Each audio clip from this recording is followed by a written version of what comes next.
চিকিৎসকরা মিথ্যে কথা বলছেন। ডক্টর ফোরামের সদস্য পূর্ণব্রত গুইনকে ফোন করে সরাসরি চ্যালেঞ্জ করে কথাই বলেছেন মৃত কোন্নগরের যুবক বিক্রম ভট্টাচার্যর মা। মৃতের মায়ের ফোন পেয়ে অস্বস্তিতে চিকিৎসক সংগঠন, যদিও এই বিষয়ে এখনো তাদের তরফে কোনো প্রতিক্রিয়া মেলেনি। তিনি বলেছেন, ডাক্তাররা যদি বলেন বিনা চিকিৎসায় মৃত্যু হয়নি, তাহলে তারা সম্পূর্ণ মিথ্যে কথা বলছেন। সেদিন হাসপাতালে যারা ছিলেন, আহত ছেলেকে সঙ্গে নিয়ে তাদের কাছে বারবার অনুরোধ করা হয়েছিল ডাক্তার কোথায়, কিন্তু কেউ কিছুই জানায়নি, তারা চিকিৎসা করেননি। এদিকে এই ঘটনায় বিজেপিকে একযোগে আক্রমণ করেছে তৃণমূল। দেবাংশু ভট্টাচার্য এক্স পোস্টে লিখেছেন, বিজেপির কেউ কেন কোন্নগরে মৃতর মার কাছে যাচ্ছে না সমবেদনা জানাতে। এদিকে তৃণমূলের রাজ্যসভা সাংসদ সাকেত গোগলে এক্স পোস্টে লিখেছেন, বিজেপির নাটক হিসাবে একজন মায়ের সন্তান হারানোর বেদনাকে উপহাস করছে, যা নির্লজ্জতা এবং নিষ্ঠুরতার প্রমাণ।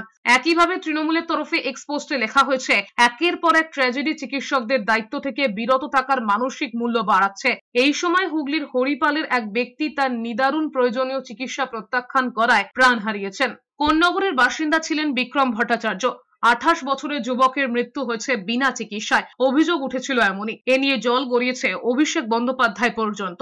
আমি কোন্নগর থেকে বলছি, বিক্রমের মা। ঠিক আছে, আপনি দাবি করেছেন যে আমার ছেলে নাকি ট্রিটমেন্ট পেয়েছে, কিন্তু আমার ছেলে তো কোনো ট্রিটমেন্ট পায়নি, কোনো চিকিৎসা পায়নি। তাকে আমি সকাল 9টার সময় আমি হসপিটালে নিয়ে এসেছি, 12:30 পর্যন্ত আমি এই বিল্ডিং ওই বিল্ডিং দৌড়াদৌড়ি করেছি, একটুকু কোনো ট্রিটমেন্ট পাইনি। তাহলে আপনি কেন এই মিথ্যে কথাটা বলছেন?